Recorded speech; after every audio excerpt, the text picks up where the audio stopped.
Hi, my name is Nanna and it is the middle of September 2023 and fast approaching equinox. And though the day today is glorious, sun, blue skies, there is a sense of chill in the air. I need a cardigan now. And according to the weather forecast, this is one of the last summer-like days that we're headed for rain and storms and more proper autumnal experience.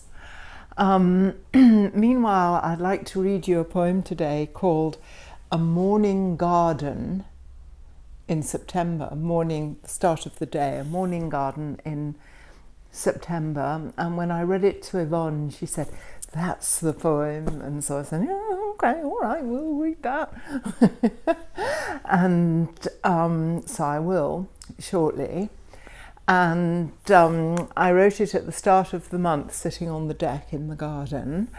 And one of the things about that was that I was still in my nightgown, which may not seem so significant, and in one way it isn't, except for the fact that I find for me that I can do some of my best poetry writing and thinking in the mornings before I have really started to engage with the business of the day.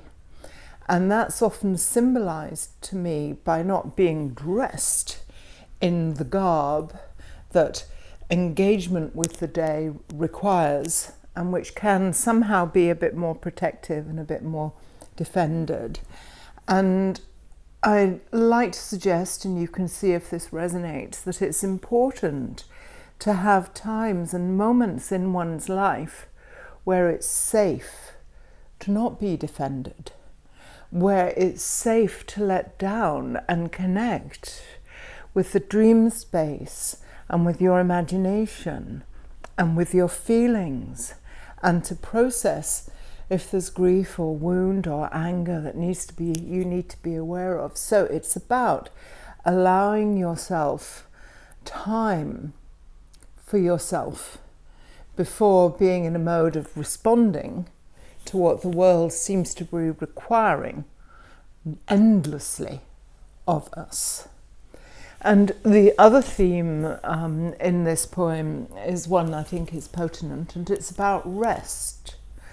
And there is obviously a need to rest between being busy and rest, that kind of rhythm like in-breath and out-breath.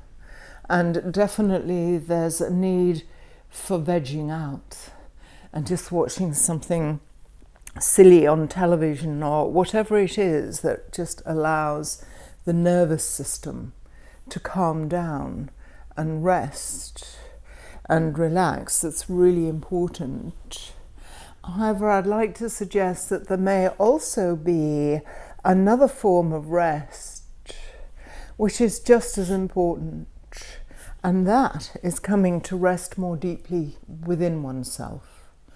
That is a kind of foundational sense of resting with who you are and having that deeper rest be the space from which to greet the world.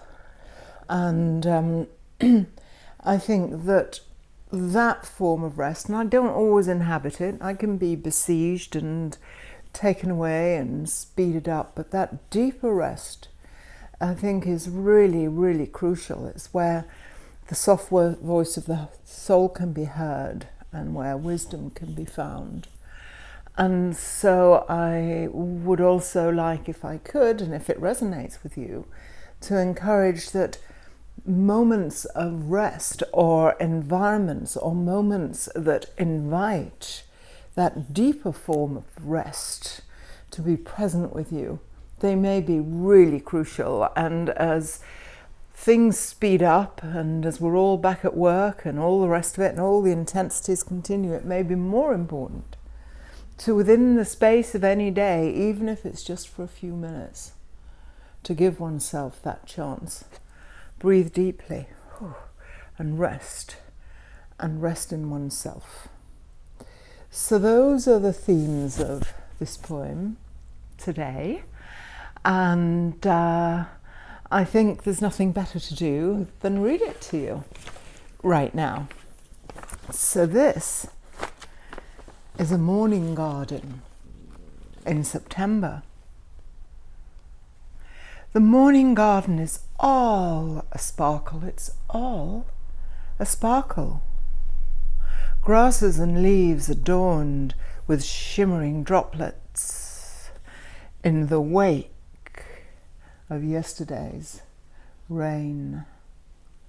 And I cannot resist sitting on the deck, even though the old wooden bench is still moist.